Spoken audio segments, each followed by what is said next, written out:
welcome to ang sabi ni Daddy's Vlog. Ito na naman po si Daddy at nandito po tayo sa aming bahay. At ako po ay nagpainit ng ulam namin. Ang ulam po namin ay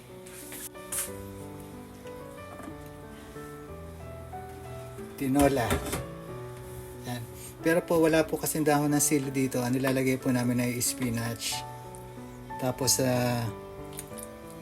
tinolang chicken po.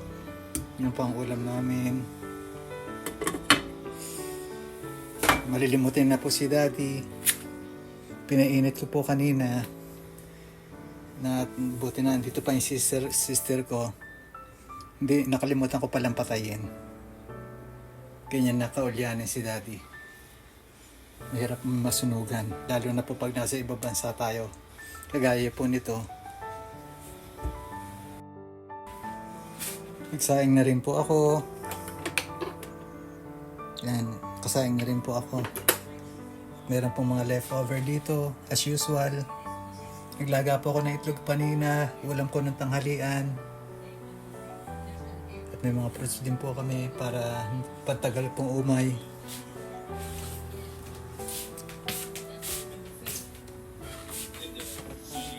Titignan ko po kung may labahin po ako.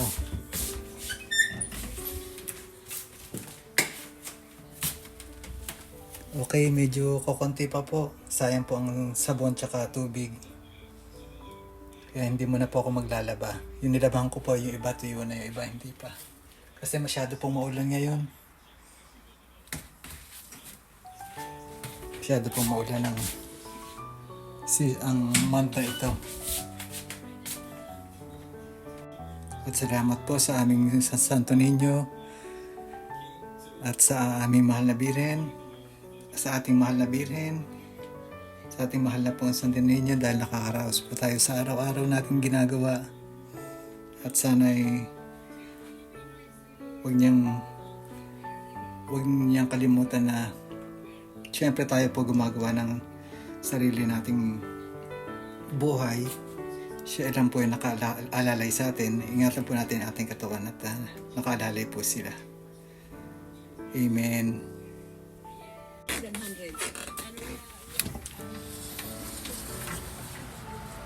Dito po sa labas ay alas 5, mag-alas 5 na. Very, very cloudy po ang panahon. At ayan po yung mga sinampay ko.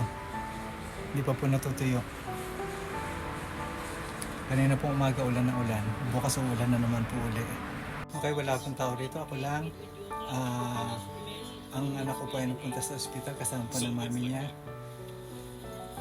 Kinukuha po yung result ng CT scan kung kailangan pang ipagpatuloy yung gamot niya dahil siya po ay fatty liver.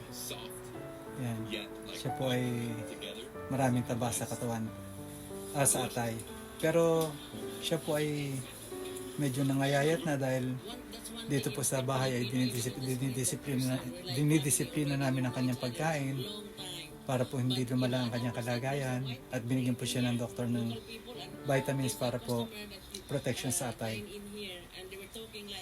At ngayon po kanina po umaga ay nagpunta sila to test kung ano na yung nangyayari. Pero ngayon po binalikan yung result at malalaman po natin yung result mamaya pagtingin. Mahirap po magkasakit dahil kailangan po talagang pagkailangan po natin na tutukan ng pansin ang ating sarili o ang ating katawan, ay kailangan po natin alagaan ang ating sarili. At kailangan po natin na agapan kung ano man ito dahil para maagapan po natin at hindi na magkaroon ng mga komplikasyon. Ako po katatapos ko lang din ng blood chem at sa awa ng Diyos ay wala naman pong diferensya. Ang diferensya ko lang minsan inaatake ako ng depression at saka yung talagang mahina na yung balance ko pag nawawala na yung bisa na epekto ng gamot na iniinom ko sa Parkinson's. Kaya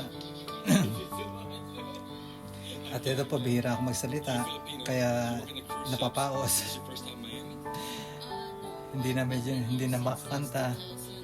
dahil hirap na. May awa pa ang Diyos na makakaraos din tayo dahil lahat naman po lang problema may solusyon at lahat naman ng ito ay dumaraan at daraan lang. Kailangan lang natin na maging matatag at magdasal sa Panginoon para malagpasan natin ng mga kung ano man ang mga pinagdadaanan natin at kung ano man ang mga kinakaharap natin pang kalusugan at hirap ng buhay sa mga taon na ito at sana sa susunod na panahon ay mabago naman ang ating buhay sa pamamagitan ng ating pananampalataya sa Diyos. Kaya yan po ang aking idinadalangin sa ating mahal na Santo Niño at mahal na Birhen, ina ng ating saklolo, na maayos din ang lahat. Kahit na hindi po ako, idinadalangin ko rin po kayo, lalo na yung aking mga kaibigan. At sa akin pong mga subscribers, nakakatuwa po dahil dumadami na po tayo, dumadami na po ang kaibigan ko. Maraming salamat po. Gusto ko po malaman nyo na kung ano man ang kahinatnan nito ay gusto kong ibalik din sa inyo balang araw. Hindi pa ho sa ngayon dahil kukunti pa po tayo. Wala pa po tayong pagkukunan ng ating mga pangangailangan para ipamahagi sa mga nagsusubscribe o sa mga bago kong kaibigan, pero darating din po ang panahon niya sa may awa po ang Diyos at pahintulutan niya tayo makatulong sa ating kapwa. Yun po ang aking goal sa aking buhay, ang makatulong nang walang ang kapalit nga lang po niya na sana mag-subscribe kayo para meron po tayong pagkunan ng mga ipamamahagi. Ako mayaman, pero ang aking goal po ay talagang gusto kong tumulong sa kapwa dahil aanhin mo pang pagtulong o aanhin mo pang mga bagay nito kung mahina ka na o kung wala ka na. Kaya sana, I hope na may awa ang Diyos makamta natin at makuha natin ang ating minimithing pagtulong sa kapwa. Ayan. So, ang pag-uusapan po natin ngayon ay, ang pagkukwentuhan po natin ngayon ay tungkol sa ating mga anak. Kailangan po natin ng disiplina yung ating mga anak, lalo na pag nagkakamali.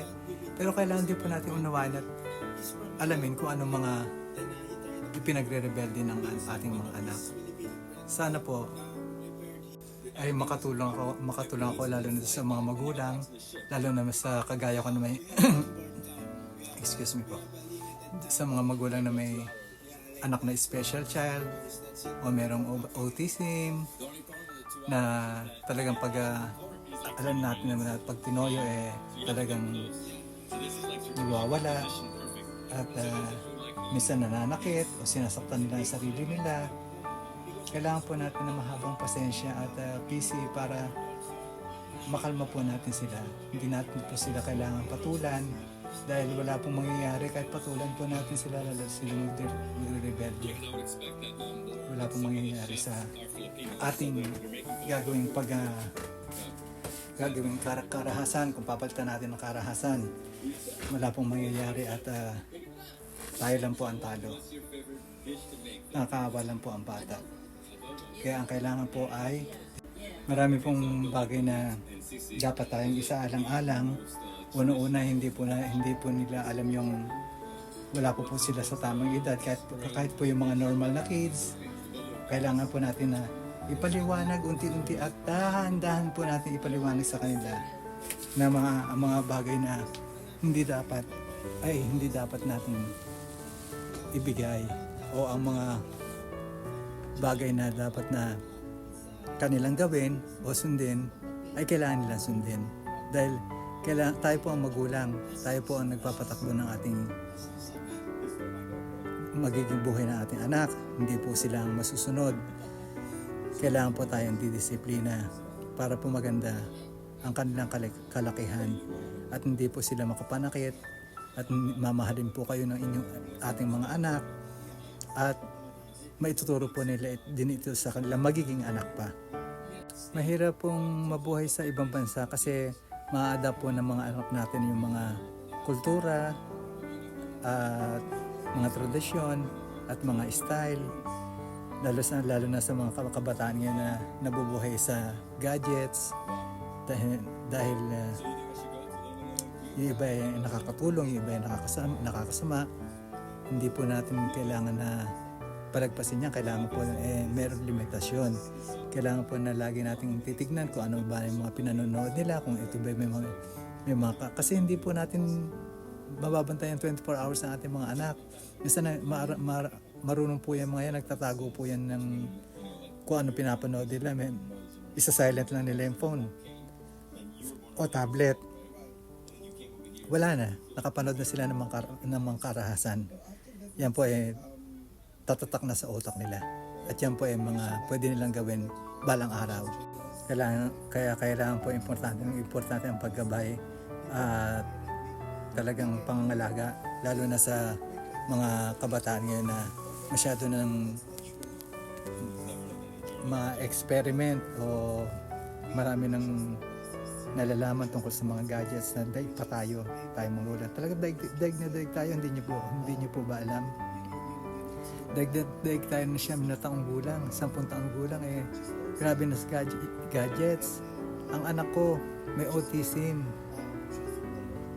20 years old na siya pero isip bata pa na siya, pero grabe siya mag-gadgets. Ang dami niyang na kukuha sa YouTube na hindi maganda, kaya na-alarma kami, kaya tinitignan namin kung ano yung mga pinanood niya na dapat na hindi panoorin at pwede niyang panoorin. Yan po ang ating dapat tutukan sa mga panahon ngayon. At ang payo po ni Daddy ay kailangan po nating mapagmatsyag, at ang payo po natin ay huwag po natin sisigawan ng ating anak.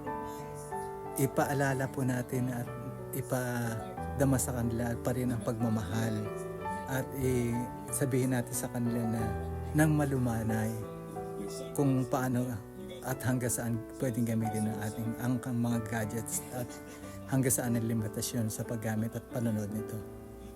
Kaya yan po ang aking kasi magre-rebelde po yan Tatanim po sa kanila, sasaktan natin, sasabihan natin na masama, sasabihan natin, sisigawan natin, mali po yun.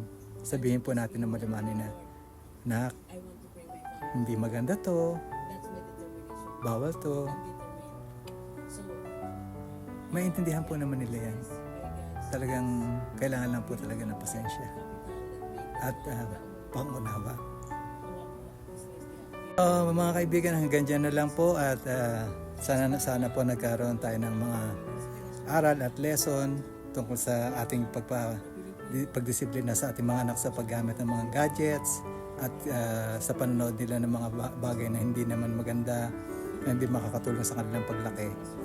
At sana nakatulong po si Daddy kahit konti, at alam ko naman po na alam nyo yung mga tama at hindi, pero may mga magulang po na hinahayaan lang nila ang kanilang anak na gawin ng mga dapat na gawin kahit mali na po ito, at hindi nila natututukan ng husto, kaya po napapariwara ang ating mga anak, at paglaki nila nagre-rebelde o dahil na pinapagrito ng sinisigawan, at yung mga napapanood nila sa video, lalo na may mga karahasan, ay hindi po maganda talaga. Kaya dapat po natin itong alisin o iiwas sila sa ganitong sitwasyon. So hanggang dito na lamang po mga nangangatal po ang tuhod ko. Hanggang dito na lang po mga muntik na po mawala ng balanse. Hanggang dito na po mga kaibigan, at nagugutom na po si Daddy, kakain na po ako at kain po tayo. At sana'y nasa mabuti kayong kalagayan, at huwag po natin kalimutan na alagaan natin sarili para sa ating pamilya, dahil ang kalusugan po ng ating katawan ay ang kayamanan na ating may pagmamalaki na hindi na kailangan natin ipagpalit sa pera. Kaya hanggang sa muli po natin pagkikita, at don't forget to like, share, and subscribe, at mag-comment po kayo kung may pasaway kayong anak, pag-usapan po natin sa comment section. Kaya sana po dumami ang ating kaibigan para matupad ang aking pangarap na makatulong sa iba. Yan po ang aking goal. So hanggang sa muli po. Bye-bye!